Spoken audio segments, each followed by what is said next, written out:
আমি আছি বুলুপিয়া রেস্টুরেন্টে। আপনারা সবাই জানেন আমাদের পারিবারিক যে কোনো অনুষ্ঠান আমরা বুলুপিয়ারে করি। কেন করি? এখানে মানসম্মত খাবার এবং ওদের ব্যবহার সবচাইতে বেশি ভালো।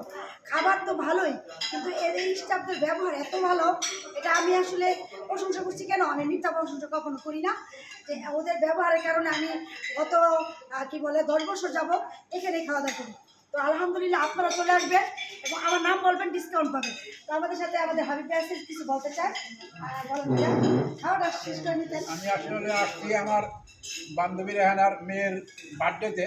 একটু দেখাও। হ্যাঁ, আমার দেখেছি, আমি মেয়ের বার্থডেতে আমার আর এক বান্ধবী আছে যেখানে খাচ্ছে, ওনার পাঞ্জাবি পরে আসছি। ওনার দেওয়া গিফট পাঞ্জাবি পরে আমি আসছি। অনেক সুন্দর লাগছে। এক বান্ধবীর মেয়ের জন্মদিনে আর এক বান্ধবীর ড্রেস পরে আমি আসছি। আলহামদুলিল্লাহ, আলহামদুলিল্লাহ। ভালোই লাগতেছে আপনাদের পরিবেশ, খাওয়া দাওয়া ইত্যাদি সবকিছু। তবে পরিবেশটা খুবই সুন্দর, সাবেক সংখ্যা করেছেন, খুব ভালো হয়েছে। আমরা নেক্সট টাইমে অনুষ্ঠান করব, নেক্সট টাইমে এখানে অনুষ্ঠান করব। খাবারের মানও খুব ভালো হয়েছে। জি। এবং বারে বারে এখানে আমি এই পর্যন্ত 3বার আসলাম। এই আপনার যে আপ্যায়ন, তাতে আমার বারে বারে আসতে ইচ্ছে করবে। সুতরাং আপনাদের বিহেভিয়ার এবং খাবার দাবার দেখে আমি খুবই প্লিজ। ধন্যবাদ। Thank you, thank you.